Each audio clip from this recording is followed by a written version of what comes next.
Yo recuerdo que cuando niño, en la sobremesa, en el campo, allá en San Pedro de Melipilla, eh, mi abuela acostumbraba a contarnos historias, leyendas, narraciones, y allí aparecían eh, personajes que uno imaginaba a través del relato. Yo creo que todos hemos vivido esa experiencia en nuestras vidas, ¿no? Alguna persona mayor en algún momento nos narró algo de la tradición oral de los territorios.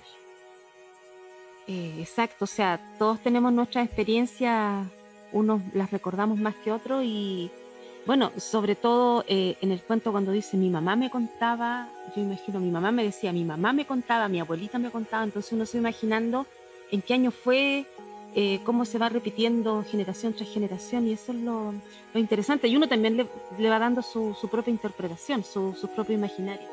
Lo interesante de esto es que esto también forma parte de las dinámicas comunitarias, nos ayuda a intercambiar experiencias, pero además provoca vínculos generacionales. En el caso que yo citaba, ahí está mi abuela narrándole a los nietos y naturalmente estas leyendas después se van encadenando hacia las próximas generaciones.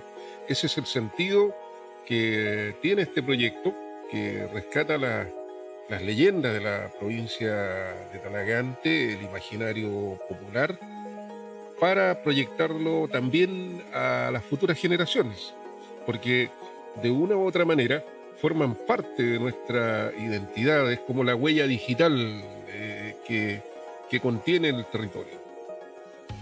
Claro, además que yo creo que sacarlo un poco del contexto de relatos mágicos es algo que nosotros vamos viviendo día a día, o sea, cómo lo vamos adaptando a nuestras propias vivencias.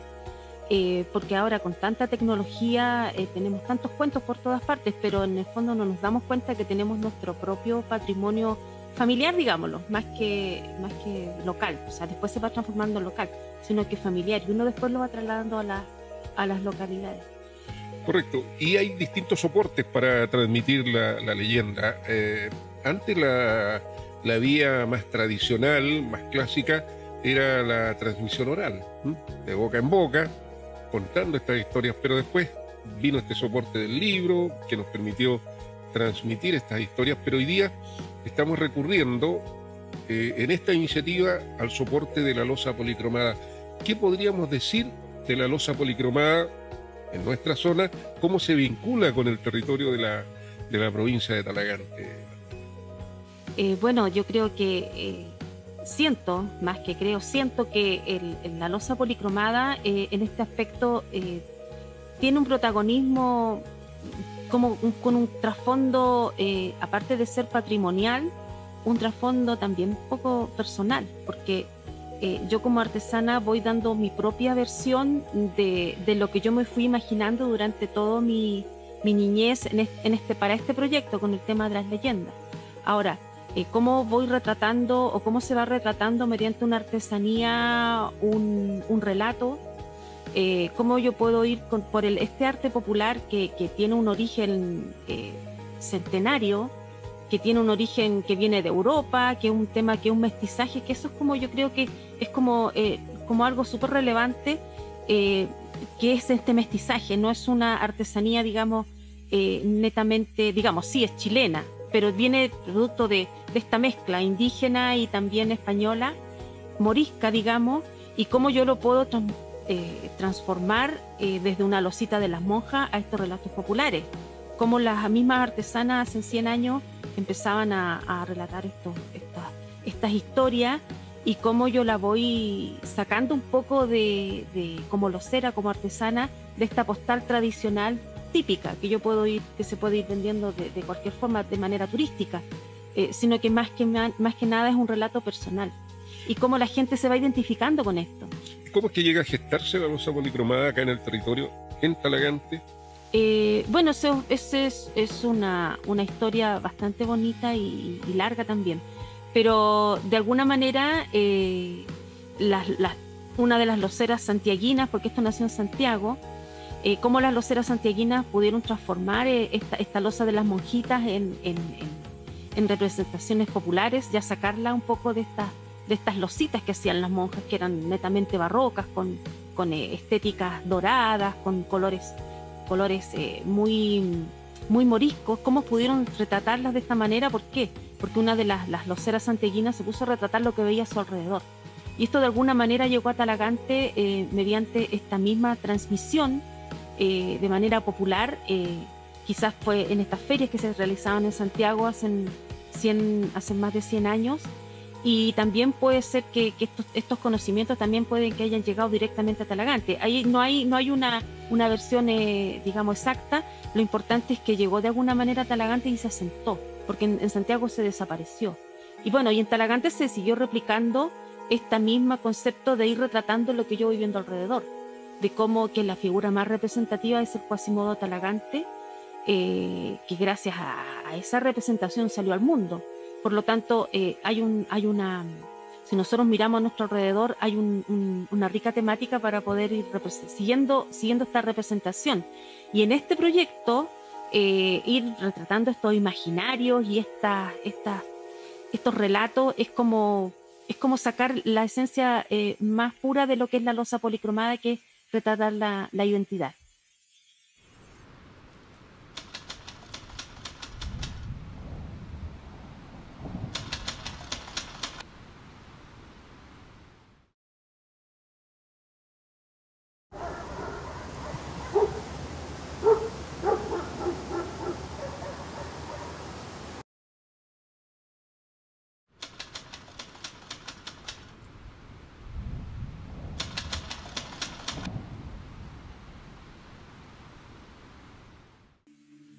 En los relatos que se escuchan en las casas, especialmente en estos espacios de antaño, siempre escuché historias, relatos sobre bandidos. Por ejemplo, mi padre me narraba la historia de El Torito, Abraham Toro Díaz, que era un bandido muy famoso, que fue capturado ahí en las minas de Alhué y que ya hecho prisionero fue llevado hasta la cárcel en San Vicente de Tahuatahua, y allí se le exhibía como un animal en un zoológico. La gente hacía verdaderas peregrinaciones para ir a observar a este famoso bandido. Esa es la fama que adquirían ellos.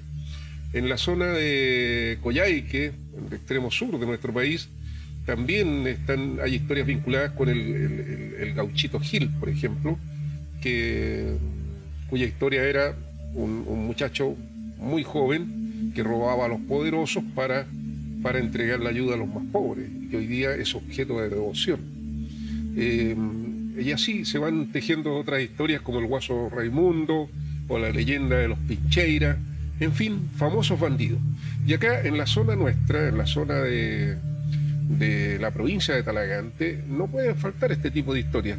Y don Ángel Rojas, que era profesor, me narró en alguna ocasión, siendo muy niño, que se encontraron con el Cabro Barahona, más conocido después cuando ya se transformó en un famoso bandido de la zona, como el Chiquillo del Trebal. Y allí narra este episodio que nos parece muy interesante y me agrada mucho, Marta, esta figura de este niño corriendo despavorido ante la figura altanera, poderosa de este bandido que causaba tanto temor en los gentiles de aquellos años. Avanzaba el mozo, que no pasaba de los 14 años, en brioso corcel. El grupo se juntó más aún, en vista del peligro amenazante, pero cuchicheando entre sí. Él se dio cuenta de tal situación y, claro, sospechó que se reían de él. Detuvo el caballo frente a ellos y los miró con su cara oscura, llena de lunares y pelo rojizo. La respiración se hizo muda. El corazón de los muchachos latía con inusitada fuerza. El tiempo se detuvo, todos paralizados, quietos, muy atentos a cualquier movimiento del caballo. El cabro Barahona parecía gozar del espectáculo. Barahona dominó el caballo y blandió el chicote en el aire. Su victoria había sido completa. Con risas sonoras y macabras, emprendió loca carrera hacia el almacén, distante aún, y se perdió en la lontananza. Ese muchacho sería años más tarde el Chiquillo del Trebal, legendario bandido de la zona. ¿Qué podríamos narrar? ¿Cómo lo quiso representar ahí usted? Bueno, esta escena son 5 chicos que van corriendo detrás, así como aparece en el relato. Yo leí el relato y dice que salía dándole guascazo a los muchachos. Sí, pues hacer este caballo es uno de mis favoritos porque es un caballo en movimiento y es muy difícil hacerlo, porque no como hacer un caballo que no parezca una caricatura y que tenga movimiento. Hacerle el movimiento, digamos, de salir un poco de esta cosa de la losa policromada donde los personajes siempre están así como un poco estáticos, poder darle movimiento sin tener movimiento, ¿ya? Ese es como un desafío técnico en este caso. Claro, por eso me gusta mucho a mí la expresividad de la cara de este muchacho, que huye muy asustado ante la presencia del chico del Trebal, ¿no? Sí, es que cuando yo modelo la figura, estoy modelando pensando en la última parte, que es la pintura. Entonces toda esa expresión se le da después en la cara, en la pintura. Es como una especie de cómic. Para mí esto es un cómic, pero en 3D. Así lo veo. Haciéndole este tema de la boca abierta, gritando, mostrando dientes, los ojos abiertos, las cejas. Por eso lo hice con harto pelo. Se me imaginaba un hombre con mucho pelo. Y los ojos del caballo también, que también me gusta mucho retratarle, hacerle como ojos de persona, porque también el caballo es un personaje. El caballo cobra vida aquí. Claro, tiene que ser malo como él, digámoslo de esa manera. Perfecto. Don Olegario Méndez, que era un personaje, un cantor y poeta, así se dice poeta en el lenguaje de la tradición, cantor popular, me narró en alguna ocasión la historia de otro bandido de la zona de Lonquén. Se llamaba Ojitos del Oro, que a raíz de una desgracia decide tomar venganza de quienes creyó que le causaron este daño. Él sufre un accidente en las faenas agrícolas, pierde un brazo y al ya no tener toda su integridad física a disposición del dueño del fondo, decide despedirlo y ahí comienza toda una venganza de él para con la sociedad. Muy enrabiado, muy molesto, él decide volcar su vida. También se representó a través de la losa policromada esta historia. Don Olegario recuerda que por el año 1928, Ojitos del Oro vivió un episodio que habría de marcar su vida para siempre. Mientras trabajaba maniobrando una máquina cortadora de pasto, ésta le amputó uno de sus brazos. Ocurrido el accidente, el dueño del fondo le dijo que ya no requería de sus servicios, porque simplemente así no le servía. A manera de indemnización o compensación, le entregó cierta cantidad de dinero y lo despidió. El hombre se quedó con un amargo remordimiento y juró vengarse. El camino elegido fue el bandidaje, lo que a la larga lo convertiría en uno de los personajes más temidos de la zona. Hizo de la adrenalina y la audacia sus compañeras inseparables, y de los cerros cercanos su madriguera, los cuales abandonaba solo para cometer diversos hurtos y fechorías. Claro, Ojitos del Oro, yo traté de representar a estas figuras que son el mismo bandido, que es un bandido que está manco, le falta un brazo. Es como, siempre me gusta mucho hablar sobre el tema técnico, porque hacerle una pistola, no sé, de menos de 1 centímetro fue súper difícil. El manco fue el más difícil. Y también representar a los carabineros de la época, con sus trajes. Yo lo conté en otra ocasión que mi abuelo era carabinero, por lo tanto tenía una foto de mi abuelo, y porque hay muy poco material en internet sobre los uniformes de carabinero antiguos. Hay muchas versiones, pero no hay foto en color. Entonces, pensando en el color que se usa ahora, representé ese uniforme antiguo. Entonces ahí hay algunos personajes que fueron personas en algún momento. Yo creo que representé a mi abuelo ahí en esa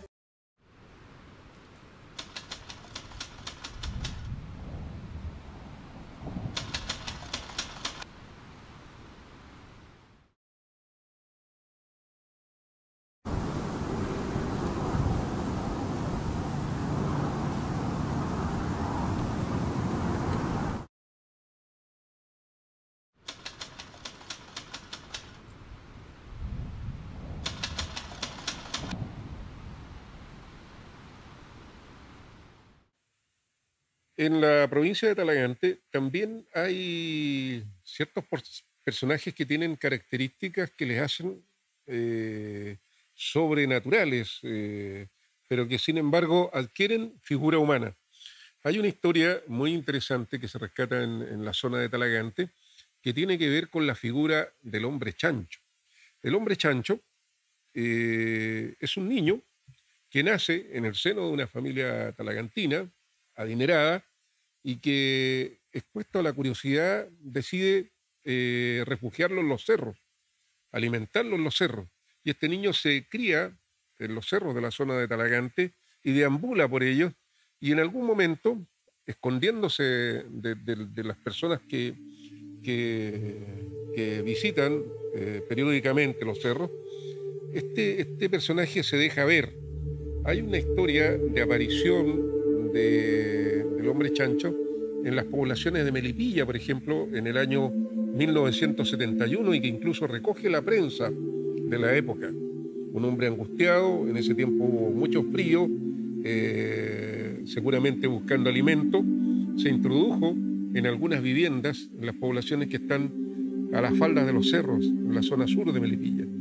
Y en el monte, también vinculado con la historia del hombre chancho, aparece la captura de por parte de 4 o 5 personas, y ellos le atribuyen una fuerza sobrehumana. Dice que para poder capturarlo lo lacean, lo atan con una cuerda, pero era tal la fuerza que ni siquiera 4 personas fueron capaces de sostenerlo.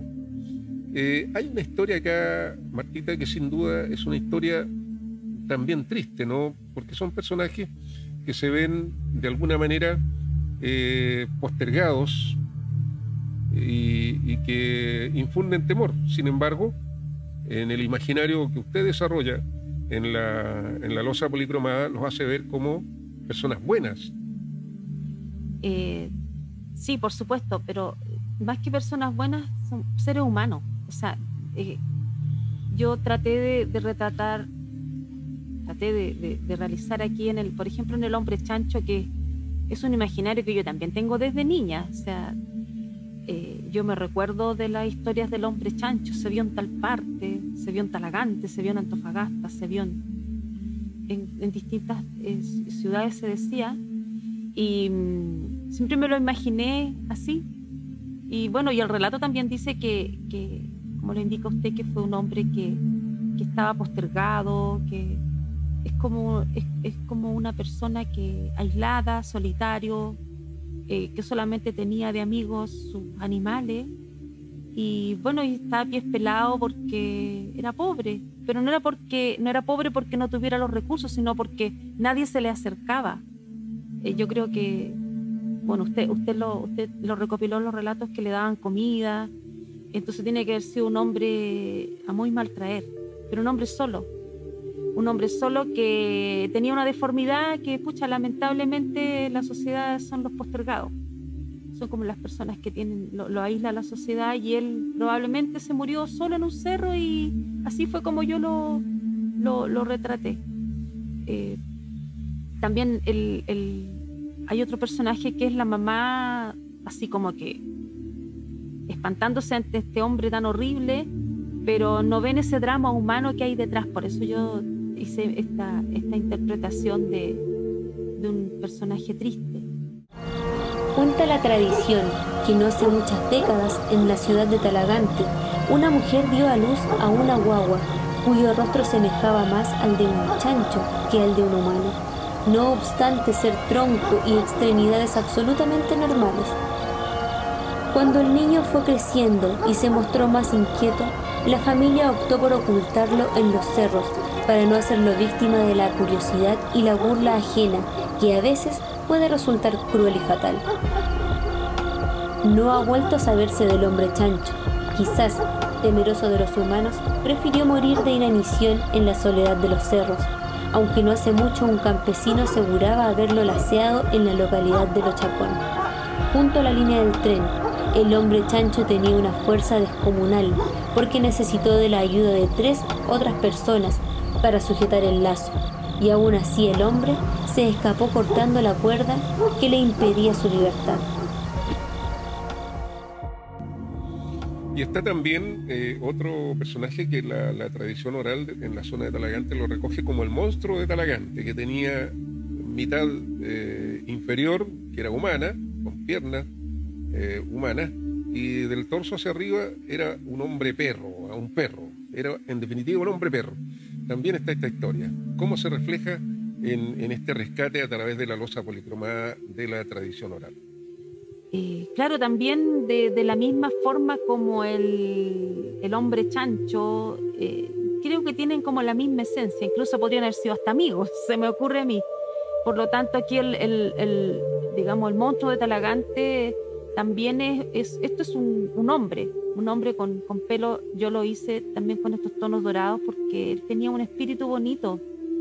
Tiene que haber sido, si hubiese existido, porque se supone que estos son relatos mitológicos, casi son leyendas. Me imagino a una persona con una deformidad en este momento, ocultándose de la gente y aullando en la soledad, porque él supuestamente tenía su lado animal y no tenía cómo demostrarlo. Por lo tanto, me imagino yo que aullaba. Yo lo retraté frente a un árbol que es un acacio, es lo que se ve en todas partes, dentro de los cerros, y también me dan como pena, me da como tristeza, me dio como tristeza hacerlo. Retratando los dos, yo creo que aquí los dos son como amigos y se juntan, juntando sus tristezas, y hasta podrían estar dialogando, se me ocurre, ¿cierto? Porque siempre los monos dialogan entre ellos. Correcto, ahí en el escondrijo de los cerros. Sí, tienen que haber sido amigos. Claro. Pero esta fue mi interpretación mediante el relato, mediante el relato que existía en el libro. Cuentan las crónicas que en Talagante, en las noches más oscuras, en lo alto del cerro que está del otro lado del puente ferroviario que atraviesa el río Mapocho, se escucha aullar plañideramente a un extraño ser, mitad hombre, mitad perro. La tradición lo ha dado en llamar el monstruo de Talagante. Su fisonomía la habría adoptado luego que el diablo despachara una maldición a un hombre en un momento de ira, reprochándole el no haber cumplido con un pacto.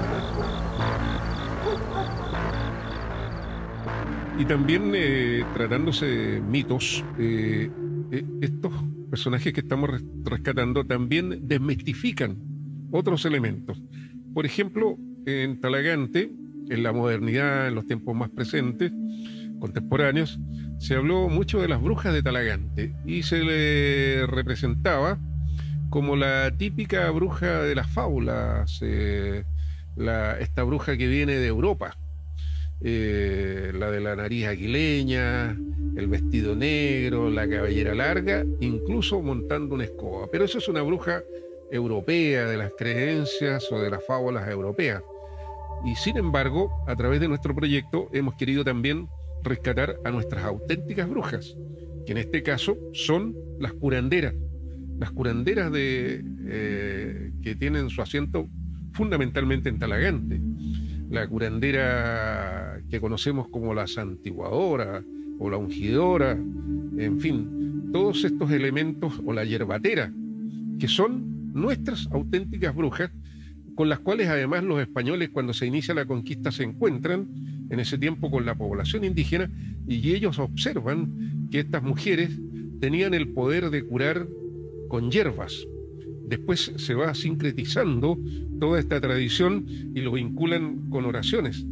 Pero la raíz de todo esto es justamente rescatar a través de este trabajo que nuestras brujas son, en definitiva, las curanderas de Talagante.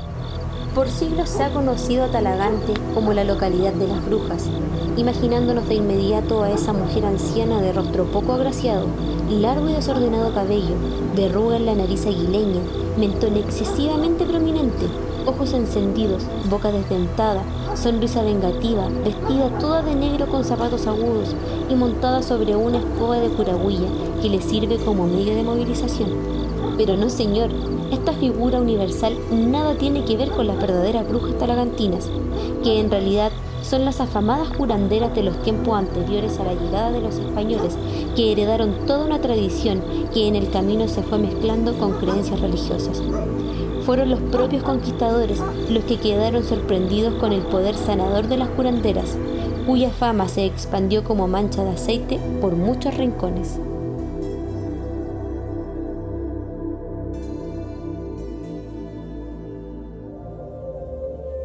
Sí, en esta escena, bueno, aquí está la brujita, que en el fondo, como dice don Hernán, aquí se desmitifica, se saca esa imagen demonizadora de las mujeres curanderas. Siempre las mujeres hemos sido retratadas de esa manera, cuando la mujer tiene un cierto poder, que cuenta por ahí la Edad Media, que las mujeres curanderas le estaban quitando la pega a los médicos que estudiaban, por lo tanto era deber de la iglesia en el momento de poder ayudarle a estos médicos y bueno, demonizar a estas mujeres, vestirlas de negro, que sí, tienen que haber existido estos rituales, pero en este caso esta mujer es una curandera, una meica, una santiguadora. Aquí yo la retraté con un bebito sacándole el empacho, que es como lo más común que hasta estos tiempos existen estas mujeres. Yo la siento como una madre, independiente de santiguar, de enviarle esta buena energía. Yo la veo como la madre protectora. Es como nuestras madres que de repente tengo un dolor de estómago, tómate un agua de manzanilla, un agua de menta. Siempre, y eso uno mismo lo va heredando a los hijos, a la gente, uno misma, que dicen tomar hierbas de viejita. No es de viejita, es nuestra esencia. Por lo tanto, esta mujer retratada, yo la retraté con trajes como de los años 60, siempre retratando con el pañuelo en la cabeza. Es más que nada una reminiscencia de mi mamá. Siempre mi mamá está presente en todas mis obras. Creo que es valorizar el papel de la mujer dentro de lo que es la familia, aparte de ser madre cuidadora, es madre sanadora. Y creo que eso es lo que tenemos que tener en cuenta, y también como parte, más que de leyenda, una leyenda viva. O sea, como nuestras madres y nuestras abuelas pueden dar continuidad, y nosotros también darle continuidad a esto. Y bueno, y sacar esa imagen de la bruja malvada, que sí, a veces somos un poco brujas, pero es cuando lo merecen, digámoslo de esa manera. Pero esa es la imagen que se quiso retratar en esta escena. Falta aquí el brasero, que es como típico de ese tiempo, y también la mesita con su rosario, que también estas señoras santiguadoras son las que también van por ejemplo, a los velorios, a rezar el rosario y todo esto. Todo eso que esta misma creencia popular es lo que se va después prolongando, y hasta estos días, como dije delante, estas señoras todavía existen, y también es nuestro deber que se mantengan, para que sigan también transmitiendo esta buena energía.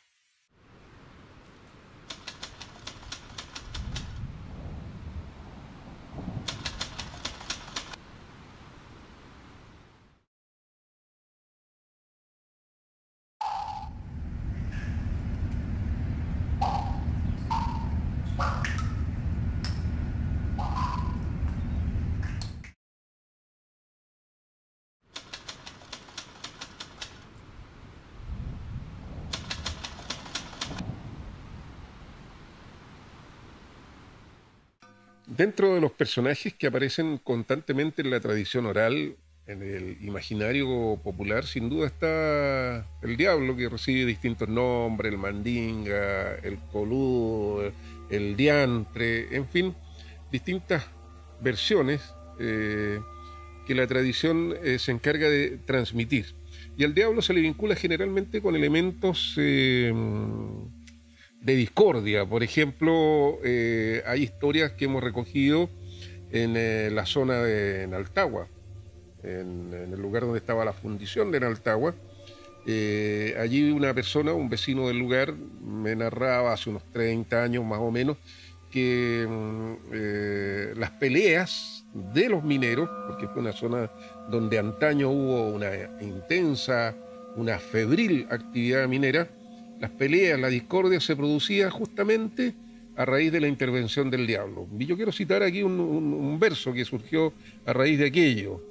Por ejemplo, dice que en las minas de Naltagua, así de contento me siento, cuando se arman las roscas y veo morir a un minero. Así verseaba extasiado el Mandinga frente a estos sucesos. Y aquí también está representado en este proyecto de leyendas que forman parte de la tradición del imaginario popular. Claro, o sea, tenemos ahí el personaje en la mina de Naltagua, este caballero retratado que está con su, como lo tomó usted, está con su poncho de Castilla, un poncho negro. Yo lo hice de moreno, de bigote, un poco con cara de malulo, cara de seductor, riéndose o quizá, no sé, sobándose las manos. Aquí tengo un alma para mí nuevamente. Entonces, ese fue el sentido que se le quiso dar a esta escena, o sea, perdón, a este personaje y dentro de lo que es la escena. Es bien interesante el tema de las posiciones del cuerpo. O sea, yo lo trato de retratar de manera lo más espontánea posible. O sea, cómo se habrá sentado una persona, cómo me puedo sentar yo a regocijarme de que los otros pelean. Ese es como el sentido del caballero. Cuentan algunos viejos que por las noches en la fundición de Naltagua se escucha y a veces se ve trabajar a un minero o a varios de ellos cargando y vaciando carretillas de mineral, lo cual no tendría nada de extraño si no fuera porque la planta fue cerrada hace más de medio siglo. Entonces, ¿a qué se deben esos murmullos? Se dice que el diablo se hacía presente sembrando la discordia entre los mineros que, irascibles y dominados por el alcohol, se transaban en feroces pendencias que generalmente restaban habitantes a las minas. En las minas de Naltagua, así de contento me siento, cuando se arman las roscas y veo morir a un minero, verseaba extasiado el Mandinga. Necesariamente tenemos que hacer una observación respecto de la tradición vinculada al diablo. El diablo, a la chilena, no tiene nada que ver con esta figura universal de Satanás, el Lucifer, este personaje a veces que se retrata con un personaje rojo, con cara puntiaguda, con un tridente en las manos. Nada que ver. Está más bien personificado en el imaginario popular como una persona común y corriente que adquiere diversas formas y que es pillo, que además se presta para hacer el ridículo o también para que el pueblo chileno lo engañe. Famosas eran las historias de Pedro Urdemales, por ejemplo, en que se le ve recurrentemente engañar al diablo. Es un personaje que la tradición lo trae como un amigo cercano. Ese es el sentido que tiene en el imaginario popular el Mandinga. Hay en la zona de Pelvín también una historia que lo vincula con hechos sobrenaturales, a la riqueza, ¿no?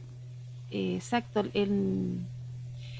La historia decía que el hacendado iba al cerro y en el cerro había un túnel en donde estaba oculto un Cristo de oro macizo. Entonces el hacendado lo azotaba para poder sacar, no sé de qué manera, monedas de oro, y ahí aparece retratado el hombre. También lo hice moreno, también basándome en algunos personajes de la vida real que conocí.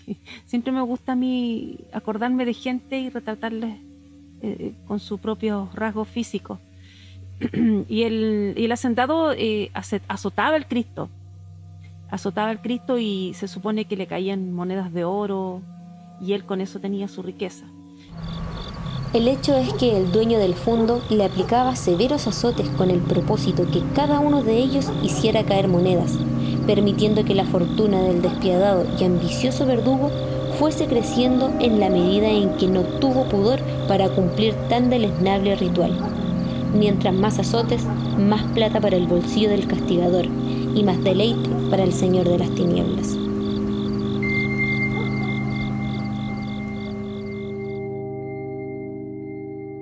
Así es, en el túnel ahí del Cerro La Virgen se relacionaba esta leyenda. Y además está en la zona de Belvín la historia del hacendado, ¿m? Que para aumentar su riqueza pactaba con este personaje y que lo invitaba a pasear por el camino que le vinculaba con Mayarauco y que iban en carruaje, pero de pronto el carruaje no tocaba el suelo, prácticamente volaba. Claro, claro, ese relato, aparte de leerlo en la leyenda, yo también lo escuché de fuente propia de las personas, y es bastante particular porque el señor que dice que vio, yo los vi cuando la carroza iba elevándose en el cielo. Entonces, bueno, yo traté de hacer los caballos. Se suponía que los caballos tenían los ojos rojos. Siempre esa característica la dan en el campo, de que los caballos o los perros tienen los ojos rojos, que les salía fuego por la nariz. Y bueno, aquí yo traté de hacer la carroza de manera, digamos, como yo me la imagino, con ribetes de oro, con partes doradas. Adentro está se supone que va el hacendado, todos vestidos de negro, la carroza negra, todos vestidos de negro con su manta negra, y va el hacendado conversando de manera súper coloquial, riéndose con el diablo porque están haciendo negocio. O sea, me imagino yo que el negocio es: te doy riqueza y después me llevo tu alma. Se narraba que el Futre se dirigía a inspeccionar la marcha de sus haciendas vecinas a bordo de un elegante carruaje tirado por 2 caballos que eran guiados por el mejor de los cocheros de la zona, lo cual no tenía nada de extraordinario si no fuera porque estos viajes eran nocturnos, con la oscuridad absolutamente reinante y cerca de la medianoche. Pero hay una historia particularmente especial que vincula al diablo con Peñaflor, que tiene que ver con el camino del diablo y también con Talagante. Es una historia de amor, porque el Mandinga también conquista a las muchachas bellas. Y en este caso, Enrique Barbosa, que fue un gran escritor de los años 30 en Peñaflor, rescata la leyenda del Camino del Diablo de Arturo Salcedo, que viene a conquistar a la Chelita Díaz. Pero esto también provoca un sentido de discordia entre los dos pueblos. Los talagantinos decían que no era Arturo Salcedo, no era parte de su gente, y a su vez los peñaflorinos intentaban correr al diablo para Talagante. Entonces el cura encabezaba procesiones: no hay que permitir que el diablo entre a Peñaflor, y terminaron rompiendo esta bella historia de amor que se tradujo incluso para proteger al pueblo de Peñaflor en levantar una cruz de fierro ahí donde comienza el camino del diablo. La comunicación más corta entre Peñaflor y Talagante era una senda más que un camino que corría y aún corre al borde de un canal, separando grandes heredades, entonces a medio cultivar, desde los tiempos de la Quintrala, cuyos antepasados, los Lisperger, fueron los dueños de las tierras de Peñaflor y Talagante. Se les conoce con el nombre de Camino del Diablo.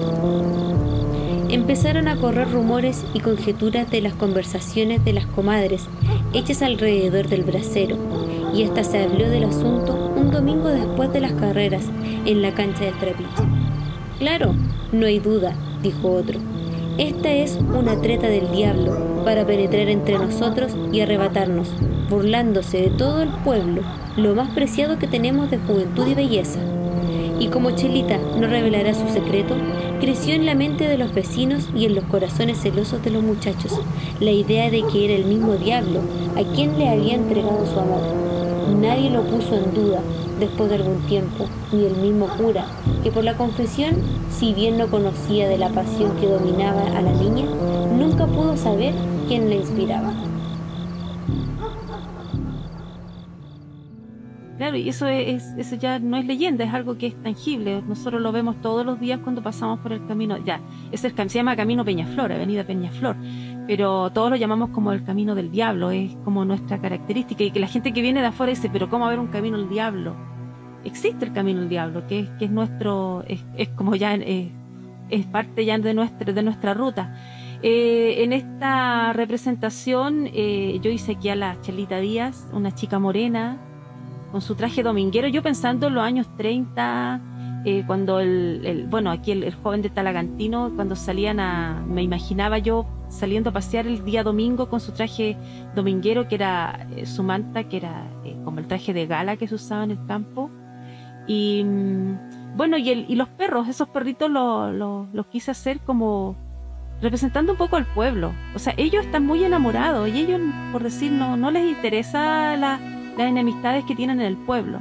Es la gente la que pelea, es como los cagüines, digo yo, sí, representando a la gente. Y lo que aquí en esto, yo creo que me imagino yo que lo que ganó aquí fue el amor por sobre la enemistad del pueblo, pero eso es algo que siempre se ve cuando hay pueblos vecinos. Yo también lo he visto en partidos de fútbol, pero fue retratado de esa manera, o sea, cómo ellos pudieron hacerle más caso al amor de ellos que a la enemistad de la gente, que es como decir el dicho, dejar que los perros ladren. Esa fue la representación.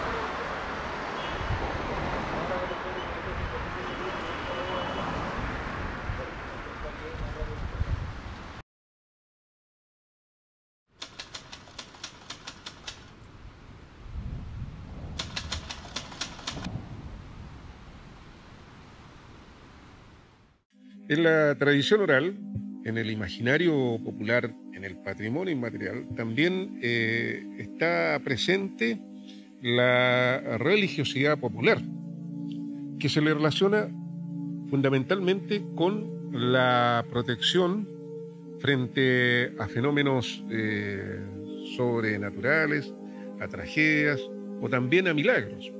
Y en la zona de Isla de Maipo es muy reconocida desde el siglo XIX la historia que vincula a su patrona, a la Virgen de la Merced, con la protección del pueblo frente a unos grandes temporales que hubo y que pusieron en riesgo a Isla de Maipo a raíz de las crecidas del río, a raíz de las riadas del Maipo, que es un río que en aquel tiempo tenía 3 brazos, uno de ellos cruzaba por el centro del pueblo.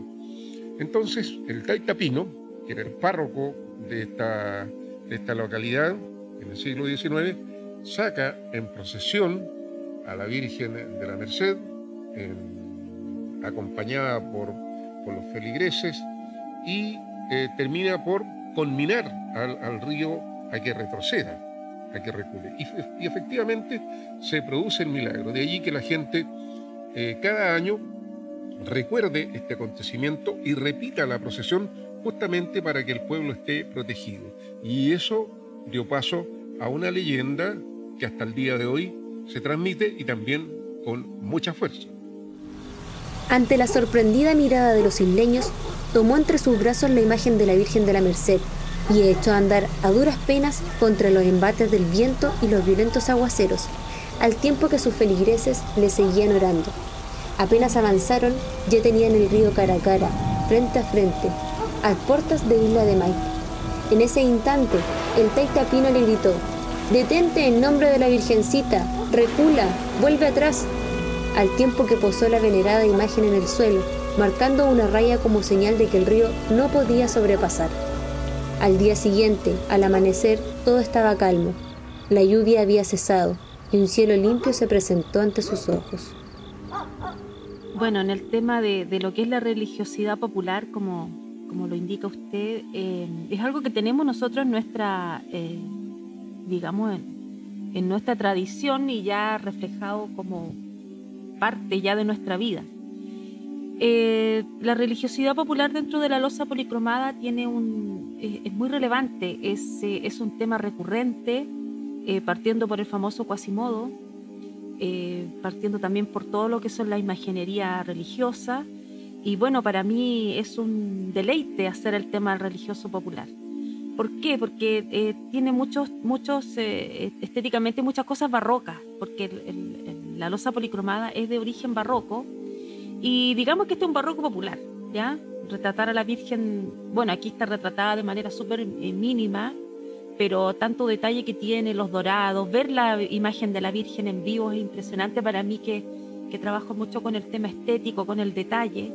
Hay mucho detalle en este aspecto.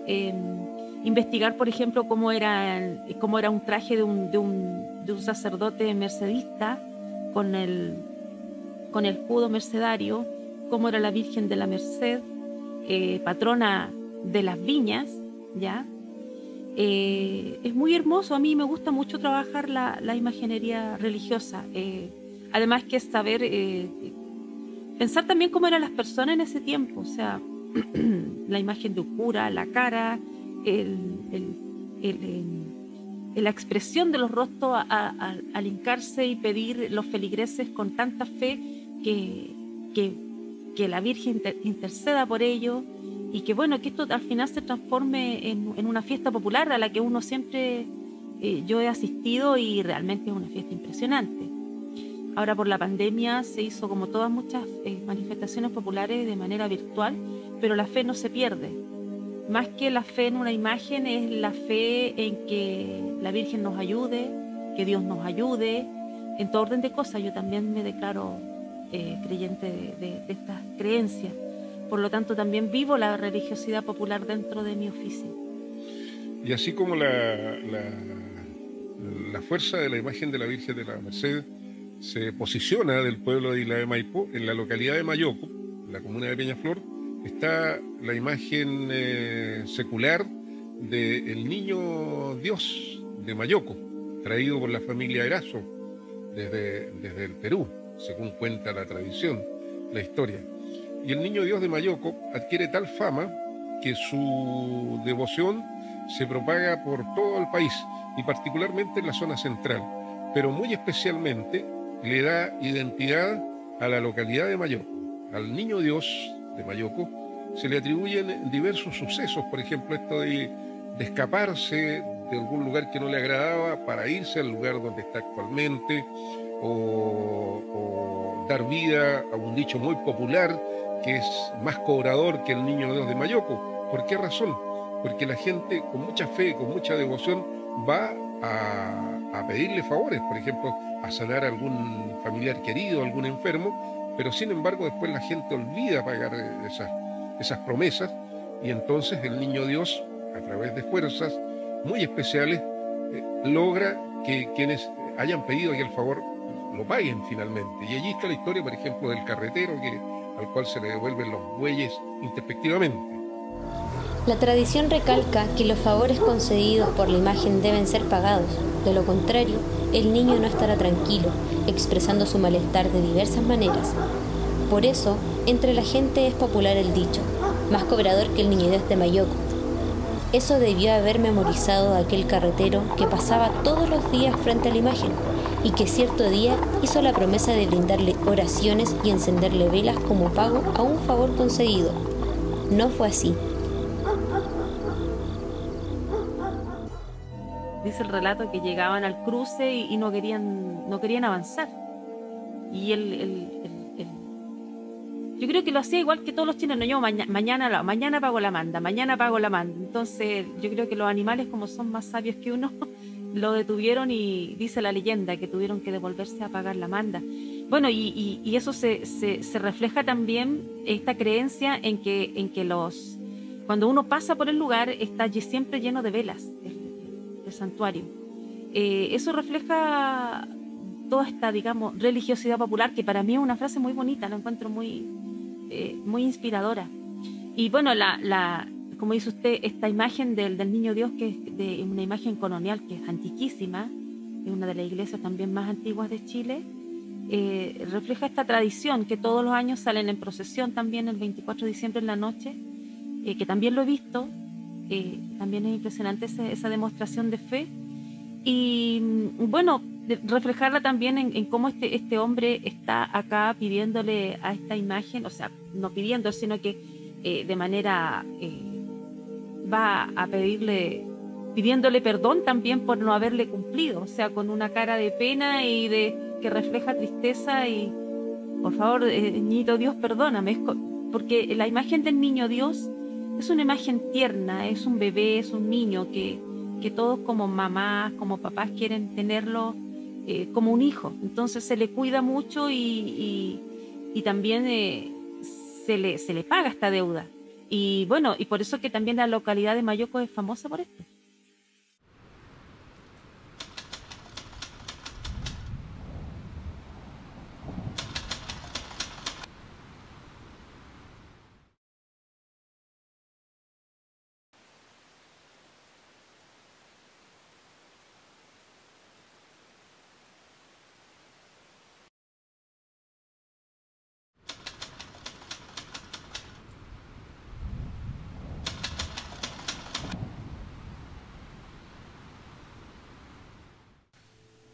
Hay otra etapa, y en este caso vinculada a la historia de Chile, que necesariamente se transforma en leyenda.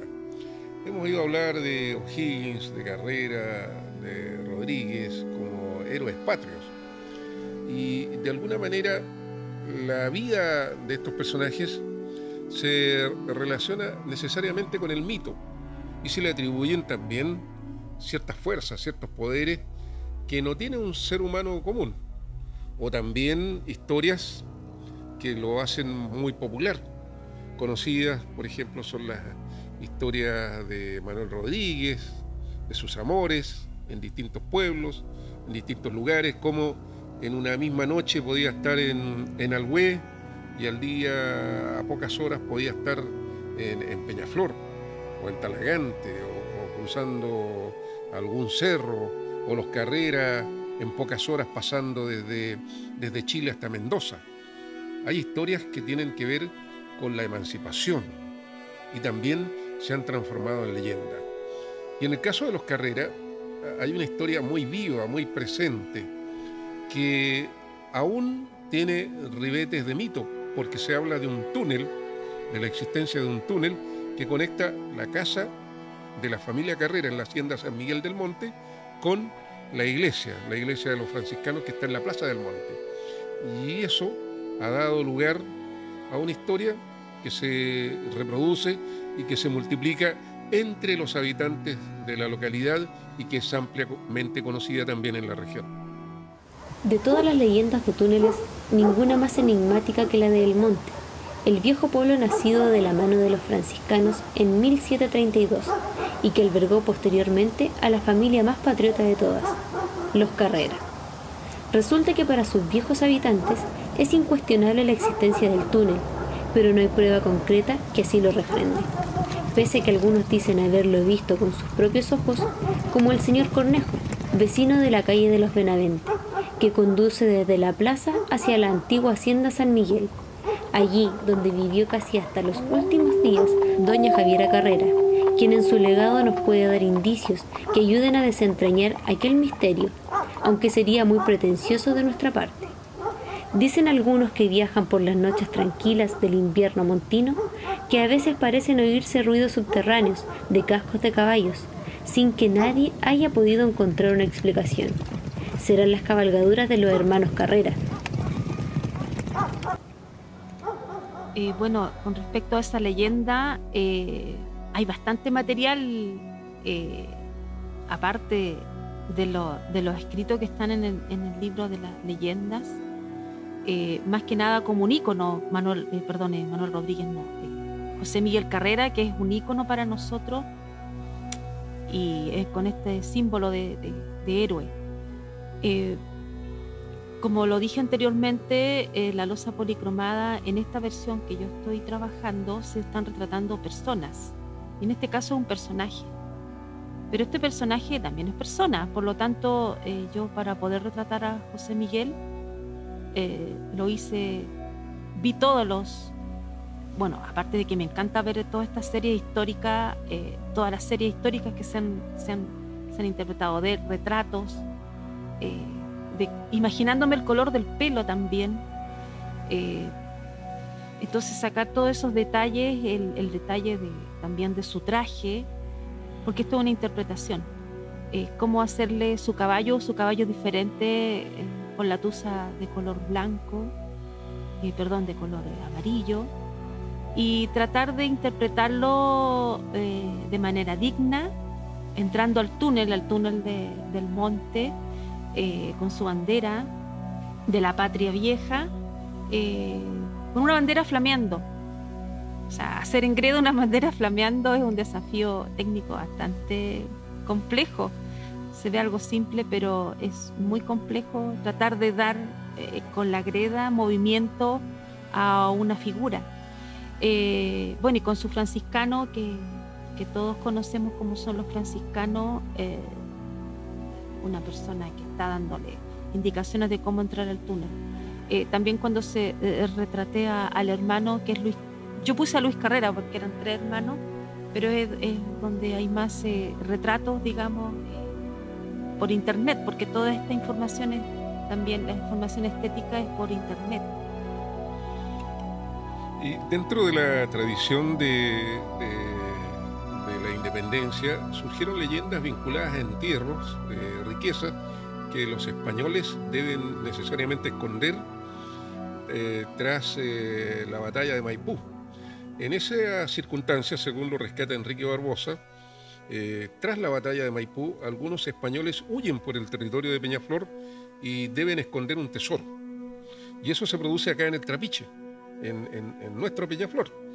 Entonces, el hecho es que hay un niño que observa la escena de estos 2 soldados españoles que están en plena faena tratando de esconder este baúl con monedas, con mucha riqueza, y al verse sorprendidos por este niño, los españoles amenazan con darle muerte, pero le dicen que al final no lo van a hacer, pero como escarmiento le van a matar el perrito que acompañaba al niño. Entonces, Enrique Barbosa rescata la aparición, porque también la historia de la independencia está vinculada con apariciones de estos personajes, rescata la aparición ciertas noches de este perrito que vaga por las quintas que están próximas al Trapiche, por el estero Agua Fría, y comprueba que al final es una ilusión, es un ser imaginario, un animal imaginario, pero que también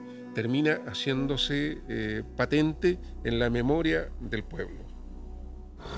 En las noches, por el fondo de las quintas de la calle Concordia, aledañas al Trapiche en Peñaflor, cruzaba un perro que aullaba lastimeramente para luego desaparecer. Se trataría de una visión que cuida un tesoro que data desde los tiempos de la independencia. Llegó el invierno y el estero aumentó su caudal borrando todo rastro del lugar, preciso donde se escondía el entierro. En los años siguientes se vio al niño vagar por las orillas como buscando algo, con la mirada perdida y una actitud intensamente plañidera. No obstante, nadie volvió a ver el tesoro, porque los soldados que sabían de su ubicación fueron asesinados aquella misma tarde en que enterraron los caudales por tropas patriotas que los perseguían. El niño, ya convertido en adulto, murió llevándose ese secreto y desde ese día se observa el paso del pequeño. El niñito supuestamente es un chico, digamos un pelucita, ¿cierto? Como un pelucita que anda ahí por el Trapiche, imaginándome que es como los niños actuales que van a jugar al Trapiche, a pasear, y bueno, se encuentran con estos 2 soldados Talavera, que trabajaban para la corona española. Y bueno, hacerlos también con el uniforme, tuve bastantes dudas en algunos detalles, pero traté de simplificar el tema del uniforme para que sean representativos, porque tenían estos colores y ellos eran soldados a sueldos que venían a trabajar acá a estas tierras. Bueno, y también hacerle la carabina, simplificar algo, o sea, no hacer una réplica, porque trabajar con réplica no es mi trabajo. Yo interpreto a estas escenas, y bueno, también hacerle la cara del susto del niño, un flaquito moreno con una cara tremenda de susto, y también reflejar la pena que al saber que después le matan el perrito, Y digamos que este es un perrito blanco, yo creo que es blanco como un fantasma. Eso lo siento de esa manera.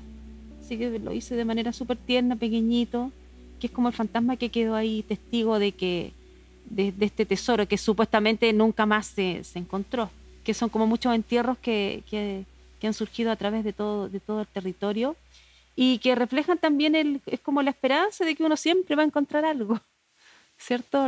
Alguna riqueza.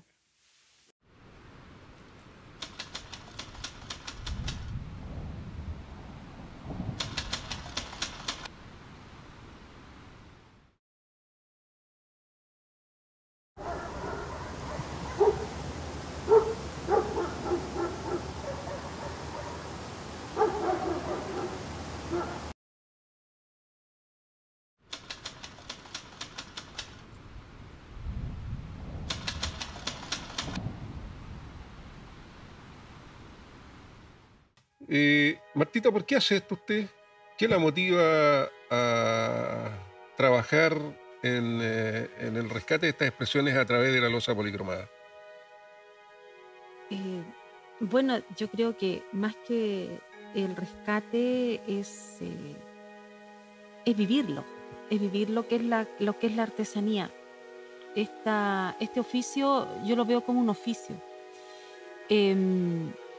Este oficio que yo llevo ya trabajando hace 10 años me ha llevado por distintos caminos, y uno de los caminos que aparte del tema de la investigación, ha sido este continuo retrato de lo que es nuestra identidad. Y lo que me motiva es las propias vivencias que uno tiene, de cómo ir dejando, no sé si decirlo para nuevas generaciones, sino que dejar para futuro una motivación, mi motivación dejársela a distintas personas, a niños, a estudiantes, a gente que quiera replicar y reconocer también nuestras raíces. Siempre me ha gustado saber el porqué de las cosas y también llegar un poco a los orígenes. Y creo que la loza policromada cumple con ese fin, que mediante un elemento tan, digamos, tan de la tierra, como yo un pedazo de barro lo puedo transformar en una escultura. Es como una especie de desafío constante, tanto técnico como un desafío personal. Porque ir retratando personas, como retratar un abuelo, una abuela. Por ejemplo, esta escena es muy significativa para mí. Yo no conocía a mis abuelos, pero sí tuve los relatos de mi mamá, de mi papá también. Entonces creo que el ir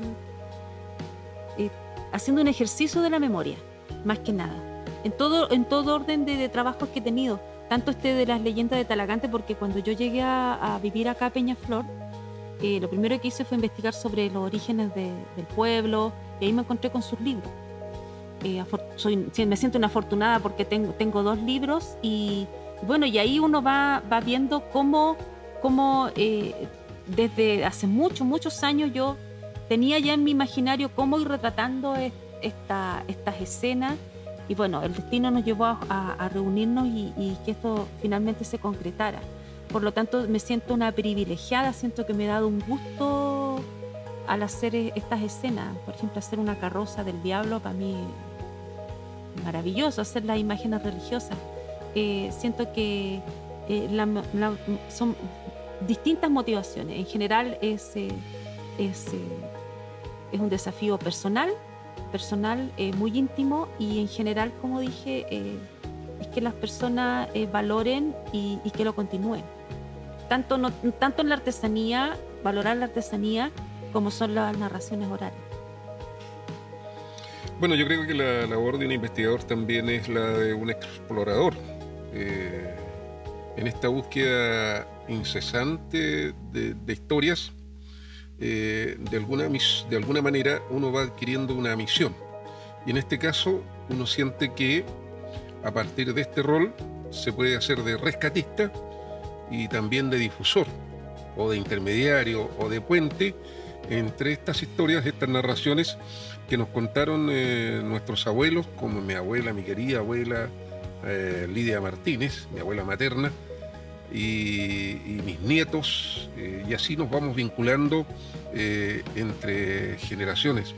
Por eso, tanto investigador como la artesana locera en este caso, estamos llamados, estamos convocados a imprimir esta historia, en este caso a través de del rescate a través de los libros, y también a través de amalgamar este imaginario en figuras bellas, en figuras de colores, como lo es la loza policromada.